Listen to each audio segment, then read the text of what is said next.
leave this slide up for too long, but I'm told it's recorded, so feel free to go back and check that out whenever you don't want to get in touch with me. You are welcome. So this is a comfy introduction to amateur radio. Amateur radio is a hobby that I've been really interested in for a little while now. It all started last year when I had a pretty severe illness and wasn't able to leave the house, and it was a hobby that was really, really good for me. Now, I just want to say this particular talk, it's a parody of a conversation between two people. I play one of the people, someone who's very interested in amateur radio, very keen on it, want to talk about it nonstop. And another person who, in this scenario, I've cornered at a party. They're the one unlucky person looking around for respite. And I'm going to talk to them about amateur radio until they figure out how to make their exit. Now, I just want to say this is for entertainment value only, and it's really not okay to coerce people into any activity they don't want to be involved in. And that includes amateur radio, cybersecurity, this con, anything else. Just be cool. All right. And I'm about to play someone who's very uncool. So let's learn about amateur radio. I don't know what amateur radio is. Wow. Really? You don't know what amateur radio is? Man, you are in for a treat. I just can't wait to tell you all about this. So amateur radio is like an exciting way. You get access to all of this radio spectrum. Like you can broadcast and all this stuff you can't legally normally do. It's great. And you can do anything you want with it. It's amazing. Like just incredible. That wasn't detailed enough. Okay, all right, so get this. You can experiment with and learn about all this radio stuff. If you've ever wondered how like all this radio stuff that you receive or your telephone or you're watching TV, whatever, how does it work? You can do it all. You can learn firsthand. You can receive the signals. You can build your own equipment to do it. It's incredible. You learn all about antennas, signal propagation, like how you bounce signals off the atmosphere into the ground. It's absolutely amazing. You can learn digital and analog communication. Under the conditions of our licenses in Australia, you can build your own hardware from scratch. There's none of these rules about what you can and can't use. You get to learn and do so much. It's like amazing. And I don't know about you, but I was pretty young in the early 80s, so I missed a lot of the BBS craze. And like my first computer came from a dumpster in the 90s. Like my family wasn't buying fancy computers and modems and stuff. But amateur radio, I just get to like pretend again. The 80s is every day in amateur radio. We get to use all of these super fancy like modems that we build ourselves out of garbage or write in software or down. It's incredible. You can play video games over a 300 baud connection. Have you ever like waited for an email to like load and just seen it load one character at a time? Oh man, it's next level. You can talk to people on the radio, like all these people that are also interested in radio. It's amazing. You can even set up your own TV station and broadcast programming that you and your cat make yourself. Just out of character for a second, I love my cat, and I'm trying to get set up to do amateur TV. I'd really love people to watch me and my cat, but damn it, shit, I am that guy, aren't I? Oh well. All right. There are a few rules, not as many as you think. It's like the least restrictive radio license you can get in Australia. All you have to do is operate within the frequency and power limits of your license. You're not allowed to use encryption or obfuscation, except for authentication or control of remote equipment. They understand that's important. Like you can't, you got to do something. You can't transmit offensive content, and you do need to announce your call sign at required intervals. It's like at the start or the end of transmissions and every 10 to 30 minutes. I forget exactly. You just end up doing it a lot. It's fine. So that your license can be validated. People know what you're doing. It's awesome. I don't have any interest in amateur radio. Wait, you don't? Okay. Sorry, I must not have been saying it right. Amateur radio is actually super cool. Okay. You can talk to people all over the world. You know how you've got a phone and the internet? Yeah, sick, right? Phone, internet, there's all this stuff in between you and the person you're talking to and whatever, right? With amateur radio, I mean, you can do that too with amateur radio, but with amateur radio, I can get a signal from my house to someone in the UK, the US, I mean, Russia, but that's not so much of a thing right now. Whatever, right? You get, and there's no one in the middle. There's like no comms providers. There's no one to pay. You just like talk to the person at the other end. You bounce your signals around. It's amazing. And what I've absolutely loved, like in the under a year I've had my amateur radio license, I've learnt more about radio and RF technology and electromagnetism in general than I had in, the 20 years previous. Like being able to do it all firsthand, build your own hardware, build your own software, you just learn so much. And there's a bunch of people who do like emergency drills and participate with like government and stuff to say, when your comms infrastructure all falls down, we can help.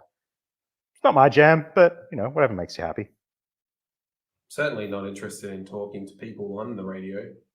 Oh, dude, it's not about talking to people on the radio, right? Yeah, there's a bunch of people you can talk to on the radio, but there's actually more people communicating in non-voice on amateur radio than there are voice users. Like even from the very start, like it started with Morse code. You're sending text out manually and listening to these like beeping sounds and understanding it in your head, right? But if that's not for you, there's computer programs that'll do that too.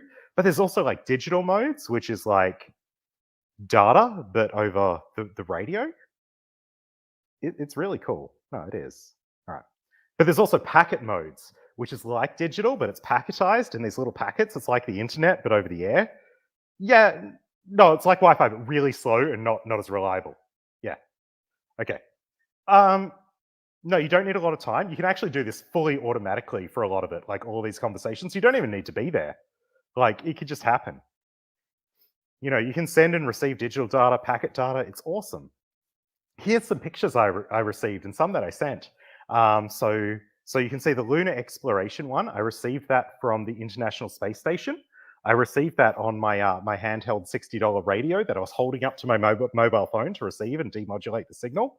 The one on the lower left was like from a different pass of the International Space Station. It's a bit messed up, but it was really hot outside, and I had to go inside because it's really hot. The one on the upper left is a picture of my cat Alice. I sent that to a repeater, which receives your signal and then sends it out to everyone within range, so they can all look at my cat. It's awesome. And then there's a picture of the Remembrance Shrine up in Geraldton that I took and transmitted on Anzac Day. And that's a picture that someone like 50 kilometers away from me sent back, and they received successfully. It's really cool. There's another thing, it's called WhisperNet. It's a weak signal propagation reporter network. So you transmit a signal, and people all over the world are set up to receive these signals, and they receive them right. And then the program they're running that receives them tells you. It's all over the internet, and it's really cool. Then there's FT8. It's another protocol. This one's like, instead of just sending it and people tell you about it on the internet, you send it and they reply over the radio as well. It's really, really cool. You could do it automatically as well. I'm not actually sure if that complies with the license or not, but you can. And then there's this great thing called APRS. If you've ever read like a book, like there's that book Underground about those Australian hackers that have heard a lot of bad things about since. And they talk about this network called X25. The amateur radio community have AX25. It's like X25, but over the radio. So you get to do like packet data using protocols from like the 1980s over the air. And there's this worldwide network called APRS. And basically, almost every populated area on Earth, there's APRS receivers and internet gateways and stuff. So you could just message someone anywhere on the planet through this network of internet connected gateways and things. It's amazing. And if you're in the middle of nowhere, there's satellite coverage. Cool fact, the first amateur radio satellite was launched and became operational in 1961. That was only 4 years after the first man-made satellite in orbit. Wow. There's like 50 plus amateur radio satellites in orbit now. You can like talk to space. Oh, this is a picture. You see that picture of a guy's CRT computer there sitting on his desk? I received that over a bulletin board system, which I talked to with my radio. It only took 40 minutes to receive. That's actually true. It was about 40 minutes, but I was so stoked when it came through. I really can't afford a lot of expensive radio equipment. That's the best thing. Like, yes, you can spend a lot of money on radio equipment, but there's so much cheap and super effective equipment available. There's stuff from Chinese manufacturers, which weren't really popular before and are just like flooding the market now, and all their stuff is great. You can get used and secondhand equipment. You can build your own devices, and if you're not up to designing it, you can just order these kits online. It's amazing. And if you want to spend literally $0, or a little bit more, up to a lot of money, you can access hardware over the internet. But cheap stuff. I recommend Baofeng handhelds. These like 50, like honestly, $30 to $100 handheld radios. And, depending on what they do, the $100 ones do some digital stuff. The $30 ones are great and don't. There's the True SDX, which is the orange guy on the upper right-hand side. It's like $100 to $150, and that'll like do all of the voice and data if you build an adapter and stuff for worldwide comms.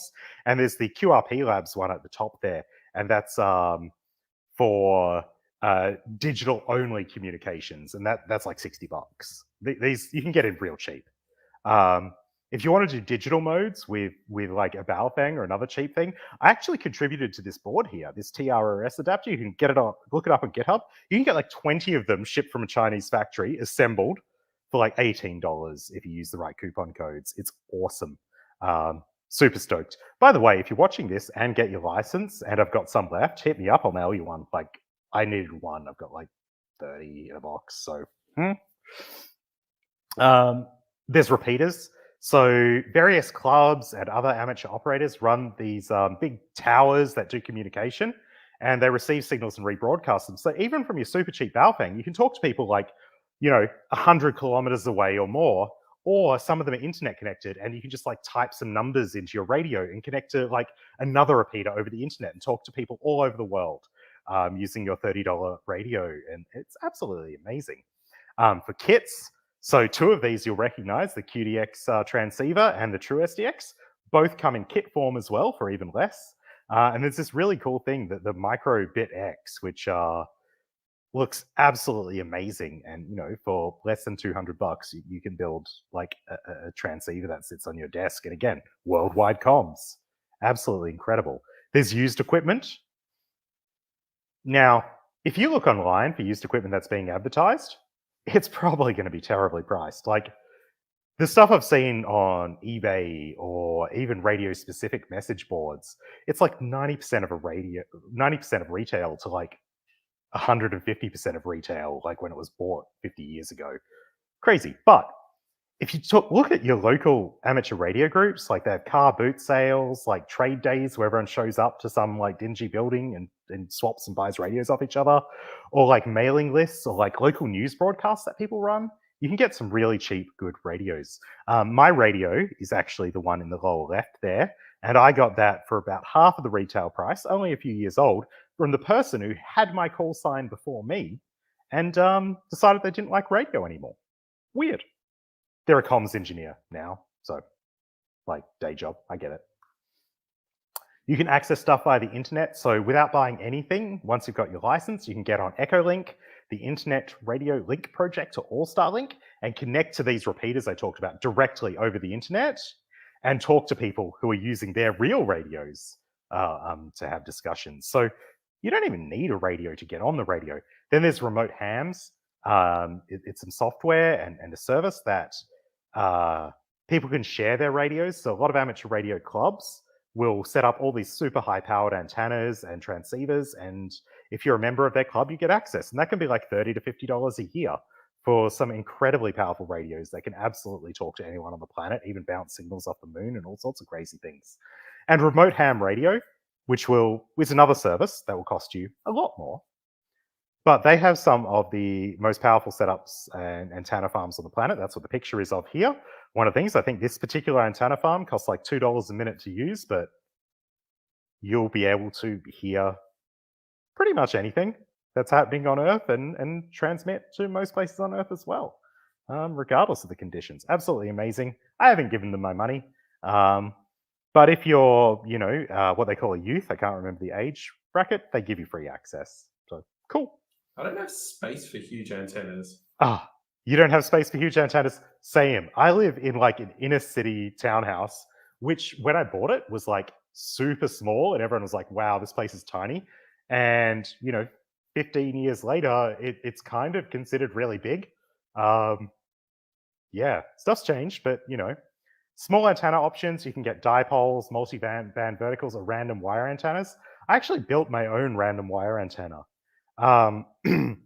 You can see here the process of me winding this like magnetic speaker wire around a coil to like translate between impedances. I didn't know what an impedance was a year ago. Now I can like build hardware from scratch that adjusts one impedance to another, and then I can like set it up in my courtyard. So this is my courtyard. This is where I do most of my radio stuff from. And you'll see my little do-it-yourself antenna there on that drainage pipe near the coffee table. And there's actually a wire which goes up. Okay, we can see that wire now.